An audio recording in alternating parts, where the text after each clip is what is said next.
Hi friends, welcome to our channel SS family blogs. నేను మీ Sudheer. So ఈరోజు వీడియోలో మనం హరిత హరీష్ గారి గురించి మాట్లాడుకుందాం. కామనర్గా హరిత హరీష్ గారు బిగ్ బాస్ హౌస్లోకి ఎంటర్ అయ్యారు ఒక కామనర్గా. అది ఏంటి, స్పెషల్ అట్రాక్షన్తో ఒక మాస్క్ మ్యాన్, అంటే ముసుగు లేకుండా అన్ని నిజాలు నిర్భయంగా చెప్తాను అని చెప్పి తను ఎంటర్ అయిన తర్వాత ఫస్ట్ డే బాగానే ఉన్నారు. అంటే ఇనిషియల్ కదండి, అందరితో ఇంటరాక్ట్ అవ్వాలి, ఎవరు ఏంటి అనేది తెలుసుకోవాలి కాబట్టి కొంచెం అందరితో అట్లా మాట్లాడారు, అందరితో ఇంటరాక్ట్ అయ్యారు, అంతా బాగానే జరిగింది. సో ఫస్ట్ డే నుంచి ఆయన ఎలా చేంజ్ అయ్యారు అనే దాని గురించి నా ఒపీనియన్లో మీకు షేర్ చేస్తాను. ఈ వీడియో స్కిప్ చేయకుండా చూడండి. జస్ట్ సింపుల్ ఒక 10 పాయింట్స్ చెప్తాను, దాంట్లో మీకు ఏమర్థమైంది ఏంటి అనేది కామెంట్ చేయండి. సో ఫస్ట్ థింగ్, ఇప్పుడు యాజ్ ఏ కామనర్గా ఓనర్గా అయ్యారు, ఎంటర్ అయ్యారు, కామనర్స్ ఓనర్స్ అయ్యారు. సో ఓనర్గా తనకు ఒక మానిటర్ బాధ్యత అప్పచెప్పారు. తనకి ఇద్దరిని అసైన్ చేశారు, ఇమాన్యుల్ అండ్ శ్రేష్ఠి గారిని. Cleaning purpose, house cleaning purpose కింద ఇమాన్యుల్ గారు శ్రేష్ఠి గారిని మన హరిత హరీష్ గారి మానిటర్లో చేయమని చెప్పారు. సో అది డిసైడ్ అయింది. అలాంటప్పుడు ఆయన స్టార్టింగ్ అంతా ఇమాన్యుల్తో బాగా జోవియల్గా జోక్స్ వేసుకుంటూ ఏదో తెలిసిన వాళ్ళలాగా చాలా క్లోజ్గా పోయారు. ఓకే, ఈయన అగ్ని పరీక్షలో చూసిన హరిత హరీష్ గారు ఇక్కడ మన బిగ్ బాస్ హౌస్లో అలా లేరు. ఓకే, అందరితో మింగిల్ అవుతున్నారు, అందరితో మాట్లాడుతున్నారు అనే ఒక చిన్న పాజిటివ్ వైబ్ వచ్చింది ఆయన దగ్గర నుంచి. ఎప్పుడైతే ఆ రోజు టెనెంట్స్కి, హౌస్ ఓనర్స్కి ఫుడ్ విషయంలో బిగ్ బాస్ ఇట్లా ఫుడ్ పంపించి మీకు సపరేటు వీళ్ళకి ఇది పంపించామని చెప్పిన రోజు ఏదైతే రెడ్ ఫ్లవర్ అనే విషయం ఎత్తారో, దానికంటే ముందు మన ఇమాన్యుల్ గారు గుండంకులు అన్నారు, ఆయన రిజిస్టర్ చేసుకోలేదు, దాని విషయం గురించి కూడా ఎవరు ఏం మాట్లాడకుండా ఎప్పుడైతే ఈవినింగ్ టైంలో ఈ మన చిన్న కన్వర్జేషన్, ప్రియాకను మన ఇమాన్యుల్ గారికి చిన్న కన్వర్జేషన్ జరుగుతుంటే మధ్యలో తను పాయింట్ తీసుకొని రెడ్ రోజ్, రెడ్ ఫ్లవర్ అని అన్నాడు. అని అన్న వెంటనే ఇమాన్యుల్ గారు గుండంకుల్ అని అన్నారు. దానికి అది రిజిస్టర్ అయింది నాకు, నువ్వు ఎట్లా అంటావు. సో గుండంకుల్ అన్నది తన పాయింట్ ఆఫ్ వ్యూలో తప్పు అయినప్పుడు రెడ్ ఫ్లవర్ అనేది అందరి దృష్టిలో తప్పే కదండి. సో ఆ పాయింట్ తీసేసి నన్ను గుండంకులు అన్నాడు నన్ను అన్నాడు అని చెప్పేసి ఇమాన్యుల్ మీద పెట్టేసుకున్నాడు. అప్పటిదాకా తన పాయింట్ ఆఫ్ వ్యూ మొత్తం బర్నీ గారి మీద ఉంది. వెంటనే ఇటు షిఫ్ట్ అయిపోయారు. ఇమాన్యుల్ నన్ను అన్నాడు, నన్ను పోర్ట్రే చేశాడు అని చెప్పేసి ఇమాన్యుల్ మీదకి షిఫ్ట్ అయింది. ఏది, బర్నీ గారి మీద ఉన్న కోపం అంతా ఇమాన్యుల్ మీదకి షిఫ్ట్ అయింది. సో ఒక్కొక్క పాయింట్ వద్దాం. ఫస్ట్ ఇమాన్యుల్ గారితో ఆ మాట అనేది నాకైతే పర్సనల్గా నచ్చలేదండి. సో ఎంత ర్యాపో ఉన్నా కానీ మీరెవరో ఇమాన్యుల్కి తెలియదు, ఇమాన్యుల్ ఎవరో మీకు తెలియదు. ఏదో పరిచయం అయ్యారు, అక్కడ 1.5 డే పరిచయంలో మీరు కొంచెం క్లోజ్ అయ్యారు. అప్పుడు మీరు ఎలా అయితే చనువుతా అన్నారో తను కూడా చనువు తీసుకొని అన్నాడని అనుకోవచ్చు కదా. అప్పుడు ఆ రోజు ఇమాన్యుల్ ఇది కాదు, నన్ను ఇలా అనొద్దు, నాకు నచ్చదు అని సింపుల్ వేలో చెప్పున్నట్టయితే హ్యాట్స్ ఆఫ్. కానీ మీరు సింపుల్ వేలో తీసుకెళ్లకుండా ఏదో మీరు పోర్ట్రే చేసుకోవాలి, ఇక్కడ నాకు తగ్గుతుంది, నా స్క్రీన్ పేస్ తగ్గుతుందని చెప్పేసి మీరు ఏదో మిమ్మల్ని మీరు పోర్ట్రే చేసుకోవాలని చెప్పేసి చూశారు అక్కడ. అది క్లియర్ కట్గా అందరికీ అర్థమైంది. అది మీకు ఎందుకు అర్థం కాలేదు? మీకు అర్థమవుతున్నా కూడా మీరు కావాలని డిఫెండ్ చేసుకుంటున్నారు మిమ్మల్ని మీరు. అందరికీ తెలుసు ఆ విషయం. సో అది ఇమాన్యుల్ గురించి. నెక్స్ట్ తనూజ గారు అక్కడ కిచెన్లో తనూజ గారు చెప్పింది ఏంటంటే 2 cups ఆఫ్ రైస్ పెడదాము, దాని తర్వాత చూద్దాము, ఫస్ట్ డే కదా, మీరు ఎవరు ఎట్లా తింటారు ఏంటి అనేది నాకు తెలియదండి, చూద్దాము అని అన్నారు. సో మంచి పాయింటే. మీరు వచ్చి ఒక పాయింట్ రైస్ చేశారు. ఏమో సరిపోదేమో, ఉంటే రేపటికి నెక్స్ట్ డిన్నర్కి తినచ్చు కదా, లేదా రేపు ఫ్రిడ్జ్లో పెట్టుకొని మార్నింగ్ తినచ్చు కదా అనే ఒక చిన్న పాయింట్ రైస్ చేశారు. అది కూడా బాగానే ఉంది. ఒక పాయింట్ రైస్ చేసినప్పుడు పూర్తిగా దాని గురించి మాట్లాడటం ఫస్ట్ మీరు తెలుసుకోవాల్సిన విషయం. ఒక పాయింట్ రైస్ చేసినప్పుడు క్లియర్గా ఎవరితో మాట్లాడుతున్నాము, ఏం మాట్లాడుతున్నాము అనేది ఒక పాయింట్ని పూర్తి క్లియర్ చేయండి. పాయింట్ క్లియర్ చేయకుండా మధ్యలో ఏమో మీ ఇష్టం అని మీరు ఫస్ట్ రియాక్ట్ అయ్యారు. తనుజ గారితో మీరు రియాక్ట్ అయ్యి మీ రియాక్షన్కి ఆమె రియాక్ట్ అయ్యారు. మీరు ఇచ్చిన యాక్షన్కి ఆమె రియాక్షన్ ఇచ్చారు. అంతేగాని తనుజ గారు మీ మీదకి ఫస్ట్ రాలేదండి. నాకు తెలిసినంత వాటికి నేను మొత్తం లైవ్ ఫాలో అవుతున్నాను, అందరు వ్యూవర్స్ అందరు చూస్తున్నారు, ఆడియన్స్ కూడా చూస్తున్నారు. మీరు ఫస్ట్ ఆ మాట అన్నారు కాబట్టి చిరాగ్గా మీరు మొదలుపెట్టారు. ఏమో నాకు తెలీదు, మీ ఇష్టం అంటే రేపు నెక్స్ట్ ఎపిసోడ్లో కానీ లేదా నాగార్జున గారు అడిగినప్పుడు కానీ లేదా ఇంకో పాయింట్ ఎక్కడైనా నాకు దొరుకుతారు అనే ఒక కాన్సెప్ట్లో మీరు క్లియర్గా ఆ మాట అన్నారు. అది అందరికీ అర్థమైంది. అక్కడ తనుజ గారితో ఫస్ట్ మీరు రేస్ చేశారు. ఆమె అందరి ముందు తీసుకొచ్చి ఇట్లా అన్నారు అని ఆమె క్లియర్ కట్గా ఉన్న పాయింట్ని ఉన్నట్టు చెప్పింది. దాంట్లో తప్పేముందండి? తనుజ గారి గురించి మీరంతా గజ్జు పెట్టేసుకొని అక్కడ ఆమెకి మీకు ఏం లేదు కదా. ఆమె ఏదో ఆమె పని చేసుకుంటున్నారు. మీరు పని నచ్చితే నచ్చిందని చెప్పండి, నచ్చకపోతే నచ్చలేదని చెప్పండి. అంతేగాని ఒకరు ఫేమ్ అవుతున్నారు అంటే వాళ్ళ చుట్టూరు మనం తిరిగితే వాళ్ళ గురించి మనం మాట్లాడితే మనల్ని వ్యూవర్స్ చూస్తారు, మనకు వ్యూవర్షిప్ వస్తుంది అనుకోవటం చాలా తప్పండి. బిగ్ బాస్ హౌస్లో మీరు ఎలా ఉన్నారు, మీరు ఎలా చేస్తున్నారు, మీరు అందరితో ఎలా ఉంటున్నారు, మీ పాయింట్ ఏంటి, మీరు ఎంత క్లారిటీగా ఉన్నారు అనేదే మేము చూస్తాం. అంతేకాని మీరు ఒకరిని ముందు పెట్టుకొని వాళ్ళ చుట్టూ నేను పాయింట్స్ మాట్లాడితే నేను ఫేమ్ అవుతాను, నాకు వ్యూవర్షిప్ వస్తుంది, నాకు స్క్రీన్ స్పేస్ వస్తుంది అని మీరు అనుకోవడం చాలా తప్పండి హరీష్ గారు. సెకండ్, భరణి గారు ఇదే పాయింట్, సేమ్ ఇదే పాయింట్. భరణి గారి విషయంలో కూడా మీకు ఏమీ ఇది లేదు. కావాలని అందరూ టెనెంట్స్ మొత్తం భరణి గారికి సపోర్టు, ఆయన కొంచెం ఏజ్ సీనియర్ పర్సన్ అని చెప్పేసి అండ్ సీనియర్ ఆర్టిస్ట్ అని చెప్పేసి వాళ్ళకున్న రెస్పెక్ట్ ఏదో వాళ్ళు చూపించుకుంటున్నారండి. దానికి మీ ప్రాబ్లం ఏంటి? మీకు అనవసరం కదా. మీ గురించి మాట్లాడితే మీరు మాట్లాడాలి, లేదా మీ గురించి ఏదన్నా బ్యాక్ సైడ్లో ఏదన్నా మాట్లాడుతుంటే మీరు మాట్లాడాలి. టెనెంట్స్ వాళ్ళ రెస్పెక్ట్ని ఏదో చూపించుకుంటుంటే అది మీకు నచ్చకపోతే దాన్ని మీరు బర్నీ గారి మీద తీసుకొచ్చి ఆయన మ్యానిపులేటెడ్, ఆయన స్మార్ట్ ప్లేయరు, ఆయన డబుల్ ఫేస్డ్ అని మీరు ఎందుకు పోర్ట్రే చేస్తున్నారో మాకు అర్థం కావట్లేదు. యాక్చువల్గా డబుల్ ఫేసెస్గా మీరున్నారు, దాని గురించి కూడా మాట్లాడదాం, లైన్గా ఒక్కొక్కటి మాట్లాడదాం. అండ్ బర్నీ గారి విషయంలోకి వస్తే మీరు కావాలని బర్నీ గారిని పాయింట్అవుట్ చేస్తున్నారని నాకు అనిపిస్తుందండి. ఎందుకంటే బర్నీ గారికి ఒక రెస్పెక్ట్, అక్కడ ఒక సీనియర్ మోస్ట్ ఆర్టిస్ట్. సో ఆయన మీద మనం ఎగ్నెస్ట్గా వెళ్తే మనకి ఫుటేజ్ దొరికిద్ది, మనకి స్క్రీన్ పేస్ దొరికిద్ది. సో ఈ పాయింట్ మీద ప్రతి విషయంలో మీరు బర్నీ గారికి అగ్నెస్ట్గానే ఉన్నారు. అది మీరుండటమే కాకుండా టోటల్ ఓనర్స్ని ఒక్కొక్కరినిగా సైడ్ పక్కకు తీసుకెళ్ళి మ్యానిపులేట్ చేస్తున్నారు. అది క్లియర్ కట్గా అర్థమవుతుంది అందరికీ. మీరు ఆడియన్స్ చూడట్లేదు, ఓన్లీ ఎపిసోడ్లో చూస్తారు అనుకోకండి. లైవ్ కూడా చాలామంది ఫాలో అవుతున్నారు. యాజ్ ఎ బిగ్ బాస్ లవర్గా నేను చెప్తున్నాను, లైవ్ కూడా ఫాలో అవుతున్నాను. 24/7 లైవ్ కూడా మేము ఫాలో అవుతున్నామండి. ఆడియన్స్ అందరూ చూస్తారు మీరు ఎలా ఉన్నారు, ఏంటి, ఎలా చేస్తున్నారు అనేది. మీరు ఇకనైనా కరెక్ట్ చేసుకోండి ఆ విషయంలో. ఇది వర్కౌట్ అవ్వదు, ఒక స్ట్రాటజీ మీకు వర్కౌట్ అవ్వలేదు. సో నెక్స్ట్ దానికి వెళ్ళండి అట్లీస్ట్. కానీ అదే పాయింట్ మీద స్టిక్ ఆన్ అయ్యి ప్రతి ఓనర్కి మీరు మ్యానిపులేట్ చేస్తున్నారు. ప్రతి ఓనర్స్తో మీరు ఇలా జరుగుతుంది. తనుజ కూడా ఇలానే, బర్నీ గారు చెప్పినట్టే తనుజ గారు వింటున్నారు, వాళ్ళ మొత్తం గ్రూప్గా ఆడుతున్నారు. ఎస్, వాళ్ళు గ్రూప్గా ఆడతారండి. ఎందుకు ఆడరు? వాళ్ళు ఒక టెనెంట్స్ గ్రూప్గా ఉన్నారు. ఓనర్స్ టెనెంట్స్ అన్నప్పుడు, ఓనర్స్ ఒక గ్రూప్ అయినప్పుడు టెనెంట్స్ ఒక గ్రూప్ అవుతారు.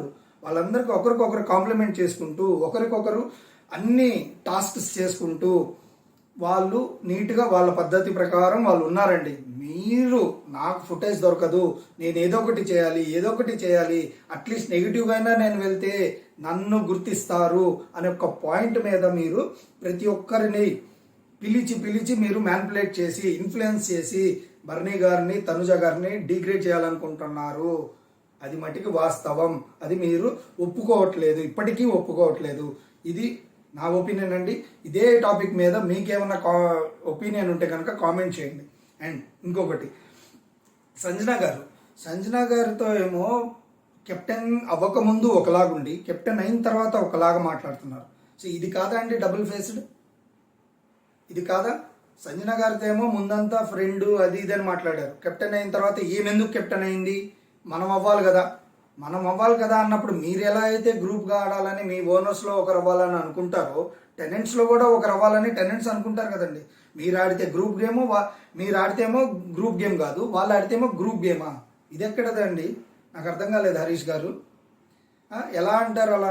మీరు అందరేమో ప్రతి పాయింట్ ఒక్క పాయింట్ పట్టుకొని అందరూ మాట్లాడతారు. ఇక్కడ ఎవరు ఇండివిజువల్గా వాళ్ళు ఆడుకుంటూ గ్రూప్ని సపోర్ట్ చేసుకుంటూ వస్తే వాళ్ళు మొత్తం కావాలని చేశారని మీరు పాయింట్అవుట్ చేస్తారు. అది కరెక్ట్ కాదు కదండి. ఇంకోటి, అండ్ మెయిన్ థింగ్, రాముని చాలా మ్యానిపులేట్ చేస్తున్నారు మీరు. ప్రతి విషయంలో పిలిచి కూర్చోబెట్టి, నువ్వు చిన్న పిల్లోడివి, నీకు తెలియదు, బయట ఏం జరుగుతుందో నీకు తెలియదు, నువ్వు ఇట్లా ఉండాలి, వాళ్ళు అట్లా ఉండాలి. మీకు టెనెంట్స్లో ఓనర్స్ని మ్యానిపులేట్ చేయడం అయిపోయింది. బర్నీ గారు, తనుజ గారు రాంగ్ అని ప్రూవ్ చేయడానికి ఓనర్స్లో ఎక్కడో చిన్న చిన్న పాయింట్స్లో మీకు కనెక్ట్ అయ్యారు, మీరు చెప్పారు, వాళ్ళు వినేశారు.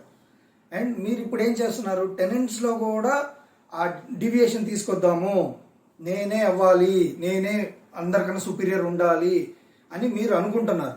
టెనెంట్స్లో కూడా ప్రతి ఒక్కరిని కదిలిస్తే మీకు ఎక్కడ బ్యాడ్ నేమ్ వస్తుందా అని మీకు కొంచెం దగ్గరగా ఉన్న వాళ్ళతో మీరు స్టార్ట్ చేశారు. ఫస్ట్ రాము రాథోడ్తో మీరు ప్రతిదీ ఎట్లా మాట్లాడుతున్నారంటే కూర్చోబెట్టి అన్ని నీట్గా ఎక్కిస్తున్నట్టు ఉందండి. జాగ్రత్తగా నీట్గా ఇన్ఫ్లుయెన్స్ చేస్తూ ఇట్లా నువ్వు ఎందుకు మాట్లాడట్లేదు, నువ్వు రేస్ చేయి, నువ్వు ఇబ్బంది పడతావు. అండ్ ఇదే టాపిక్లో రాము కొంచెం వింటున్నాడు అని చెప్పినప్పుడు, వింటున్నాడని మీకు అనిపించినప్పుడు ఓనర్స్ అందరికి కూడా మీరు చెప్పారని మాకు చెప్పలేదని నమ్మకం ఏంటి? ఓనర్స్ అందరితో కూడా మీరు రాముతో ఇట్లా మాట్లాడండి, రాముతో ఇలా అనండి, ఒక పాయింట్ విసరండి, రాము వింటాడు, రాము కొంచెం చేంజ్ అవుతాడు, మన సైడ్కి సపోర్ట్ ఉంటాడు అని మీరు చెప్పలేదన్న దానికి గ్యారంటీ ఏంటి? మీరు చేసేదంతా చూస్తుంటే మాకు అదే అనిపిస్తుంది. రాముని మీరు ఖచ్చితంగా ఇన్ఫ్లుయెన్స్ చేశారు. ఎందుకు? అది నిన్న క్లియర్గా అర్థమవుతుంది. అది నెక్స్ట్ ఎపిసోడ్లో మీకు క్లియర్గా, ఈ నామినేషన్స్లో మీకు క్లియర్గా ఈ టాపిక్ గురించి నేను చెప్తానండి. రాముని ఎట్లా ఇన్ఫ్లుయెన్స్ చేశాడు, ఏం చేశాడు అనేది నెక్స్ట్ వీడియోలో, నామినేషన్స్ వీడియోలో మీకు క్లియారిటీ ఇస్తాను. సో నెక్స్ట్ థింగ్, అసలు మాస్క్ మ్యాన్ అగ్ని పరీక్షలో చూసిన మాస్క్ మ్యాన్ ఎక్కడికి వెళ్ళాడండి? అగ్ని పరీక్షలో మీరు ఎలా మాట్లాడారంటే, నేను అందరికీ రెస్పెక్ట్ ఇస్తాను, ఎవరిని డిగ్రేడ్ చేయను, మొగం మీద మాట్లాడతాను, డైరెక్ట్ నాకు పాయింట్ మాట్లాడతాను, నేను మాస్క్ లేను, నేను ట్రాన్స్పరెంట్ అని మీరు అన్నది మీరే, మీ నోటితో మీరే పబ్లిక్ నేషనల్ ఛానల్లో మీరు అన్నారు. అండ్ ఇప్పుడు కూడా రియాలిటీ షోకి వచ్చిన తర్వాత, అగ్ని పరీక్ష నుంచి మీరు రియాలిటీ షోకి వచ్చిన తర్వాత, మెయిన్ షోకి వచ్చిన తర్వాత మీరు చేసేది ఏంటండి? ఆడవాళ్ళని డిస్రెస్పెక్ట్ చేయట్లేదా? సో డిస్రెస్పెక్ట్ అంటే మీరు ఏవో పెద్ద పెద్ద మాట్లాడాల్సిన అవసరం లేదండి. ఒక చిన్న మాట అన్నా అది డిస్రెస్పెక్టే లేడీస్ని, అది గుర్తుపెట్టుకోండి. ఎంతసేపటికి ఇప్పుడు మేము కూడా సపోర్ట్ చేస్తామండి. ఆడవాళ్ళు మెయిల్ ఫీమేల్ ఈక్వల్ రైట్స్ ఉన్నాయి, ఈక్వలే, ఎక్కడ ఎవరు ఎక్కువ కాదు, ఎవరు తక్కువ కాదని మేము కూడా అంటాం. కానీ ఒక పాయింట్లో మీరు అనే మాటలకి ఖచ్చితంగా హట్ అవుతారు, ప్రతి ఒక్కరు హట్ అవుతారు. అది మీరు ఎందుకు అర్థం చేసుకోవట్లేదు? అది మీరు అర్థం చేసుకోకుండా, కాదు నేను ఎట్లా మాట్లాడంటే మీరు ఇదే, మీరు తక్కువ, మీరు మిమ్మల్ని ఎందుకు తక్కువ చేస్తున్నారు, ఈ సినిమాటిక్ డైలాగ్స్ అన్ని మానేయండి. ఇప్పటికైనా సినిమాటిక్ డైలాగ్స్ మానేయండి, అయిపోయింది. అవన్నీ చూసేసాం మేము. ఇది 9th సీజన్లో కామనర్స్ వస్తే కొంచెం డిఫరెంట్గా ఉంటుందని ఎక్స్పెక్ట్ చేస్తున్నామండి. రొటీన్కి భిన్నంగా రియాలిటీ కొంచెం మాట తీరు కానీ, లేదా అది పోర్ట్రే చేసే విధానం కానీ, లేదా పాయింట్స్ పెట్టే విధానం కానీ బాగుంటుంది అనుకుంటున్నాం. మళ్ళీ మీరు అందరు చేసిన తప్పే మీరు చేస్తున్నారు. ఇంకా మిమ్మల్ని ఎందుకు పెట్టారు అనేది అది మీకే తెలియాలి. అర్థమైందా అండి? నెక్స్ట్, అసలు మీరు అంటున్నారే ఓనర్స్ మీలో మీకే యూనిటీ లేదండి. హరీష్ గారు, మీలో మీకే యూనిటీ లేదు. ఓనర్స్ ఎవరికి మీతో మాట్లాడటం కూడా ఇష్టం లేదు. అది మీకు అర్థం కావట్లేదు. మీరేమో ప్రతి పాయింట్ నేనే మాట్లాడాలి, నేనే చేయాలని అంటున్నారు. అది ఉన్న మీ పక్కనున్న కామనర్స్కే ఇష్టం లేదండి. మా దాకెందుకు, మీ పక్కనున్న మీ 5 మెంబర్స్ కామనర్స్ ఎవరైతే ఓనర్స్ ఉన్నారో వాళ్ళకే మీరు నచ్చట్లేదు. ఇంకా బయట జనాలకి ఎట్లా నచ్చుతారు? మీరు వాళ్ళని ముందు ఉన్న హౌస్లో ఉన్న 14 మందిని వాళ్ళ మెప్పు తెచ్చుకోండి. ఆ తర్వాత బయటకు ఆడియన్స్ చూస్తారా, ఏం చేస్తారా అనేది ఆడియన్స్ ఇష్టం, మా ఇష్టం. అది మేము ఎలా మిమ్మల్ని సపోర్ట్ చేస్తాము ఏంటి అనేది. అంతేగాని మీరు లేదు ఆడియన్స్ చూసుకుంటారు. చూస్తున్నామండి, మేము ప్రతిదీ చూస్తున్నాము, ప్రతిదీ పాయింట్అవుట్ చేస్తాము కూడా మిమ్మల్ని. వన్స్ మీరు ఈ అన్ని వీడియోస్ చూసుకోండి, మీరు ఎట్లా ఉన్నారు ఏంటి అనేది చూసుకోండి. నిన్న కూడా మీరు ఒక మాట అన్నారు, బయటకు వచ్చిన తర్వాత నేను వీడియోలు చూసి అన్నీ మాట్లాడతానంటే, బయటకు వచ్చిన తర్వాత వీడియోలు చేసేవి అక్కడికక్కడే మీకు చెప్తున్నారు కదా మీరు చేసే తప్పు అని. అది ఎందుకు మీరు సరి చేసుకోవట్లేదు? అది సరి చేసుకోండి. ఇప్పటికైనా ఆట తీరు మార్చండి. మీరు ఆట తీరు మార్చండి. ఫ్లోరా గారిని కూడా, ఫ్లోరా గారి విషయంలో ఎక్కడైతే సంజన గారు ఫ్లోరా గారి విషయంలో చిన్న డిస్ప్యూట్ ఏర్పడిందో, సంజన గారు కొంచెం హైలైట్ అయ్యారో, మీరు ఫ్లోరా గారి సపోర్ట్ తీసుకోబోయారు. ఫ్లోరా గారికి సపోర్ట్ చేయబోయారు. ఎందుకు? ఇక్కడ సంజన గారు ఫ్లోరా గారి మధ్య ఇష్యూ జరుగుతుంది, సంజన గారు హైలైట్ అవుతున్నారు, సో నేను స్టెప్ అటు తీసుకుంటే నేను ఆపోజిట్లో మాట్లాడచ్చు అని ఒక స్టాండ్ తీసుకొని మీరు ఫ్లోరా గారు పక్కన నుంచున్నారు అనేది మా అభిప్రాయం అండి. దానివల్ల రేపు సంజన గారికి మీకు చాలా కావాలని గొడవ పెట్టచ్చు, గొడవ వస్తే నేను ఫేమ్ అవుతాను, నేను కెప్టెన్ అవ్వే ఛాన్సెస్ నాకు ఉంటాయి అనే ఒక చిన్న మీరు పెట్టుకొని మీరు స్ట్రాటజీతో వెళ్తున్నారని మాకు అనిపిస్తుంది. ఫ్లోరా గారి విషయంలో మటుకి మీరు ఫ్లోరా గారిని వాడుకుంటున్నారు.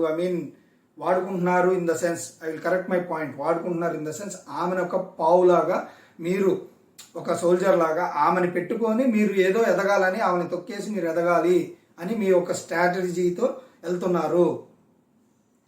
నెక్స్ట్, మీకన్నా బ్యాక్ బిచ్చింగ్ అనే వర్డ్ అనేది పెద్ద తప్పు అంటున్నారండి. మీకన్నా అలా మాట్లాడేవాళ్ళు, వెనకాల మాట్లాడేవాళ్ళు ఎవరున్నారండి?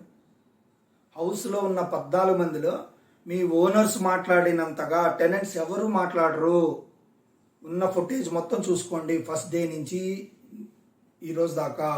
ఎక్కడైనా సరే ఓనర్స్ మీరే డిస్ప్యూట్స్ క్రియేట్ చేసుకొని, మీరే చిన్నదానికి పెద్దగా మాట్లాడుకొని ఒక 10 minutes 20 minutes అట్లా డిస్కషన్స్ పెట్టుకుంటుంది మీరు, టెనెంట్స్ కాదు. వాళ్ళు ఎప్పుడు మీ గురించి ఆలోచించలేదు. అది క్లియర్గా మీరు బయటకు వచ్చిన తర్వాత వీడియోస్ చూడండి, తెలిసిద్ది. అండ్ మీకు మీరే చాలా గొప్ప, నేను అది ఇది నేను బయట చాలా చూశాను, నేను చాలా ఫేస్ చేశాను, మీరు ఎవరు ఫేస్ చేయలేదు, నాకు బాగా తెలుసు అని అంటున్నారండి. కానీ చాలా రాంగ్ అండి. ఎవరికి ఏమీ తెలియదు, అందరు నేర్చుకుంటూనే ఉంటారు. ఎంత ఇదోళ్ళైనా సరే ఎంత ఎదిగినా అణిగిమణిగి ఉండాలి అని అంటారు పెద్దలు. కానీ మీరు అలా లేరండి. Sorry to say this. మీ మీద కొన్ని ఎక్స్పెక్టేషన్స్ పెట్టుకున్నాము, అయ్యో మళ్ళీ ఏంటి ఇట్లా ఇదవుతున్నారే, ఇలా మాట్లాడుతున్నారేంటి అని చాలా ఉందండి. ఈవెన్ నా ఒపీనియన్ వదిలేండి, మీ ఫ్యాన్స్కే మీరు ఏం చేస్తున్నారో అర్థం కావట్లేదు. మిమ్మల్ని సపోర్ట్ చేసే వాళ్ళకే మీరు ఏం చేస్తున్నారు, ఏంటిది, ఎలా అనే ఒక డౌట్ మీరే క్రియేట్ చేస్తున్నారు.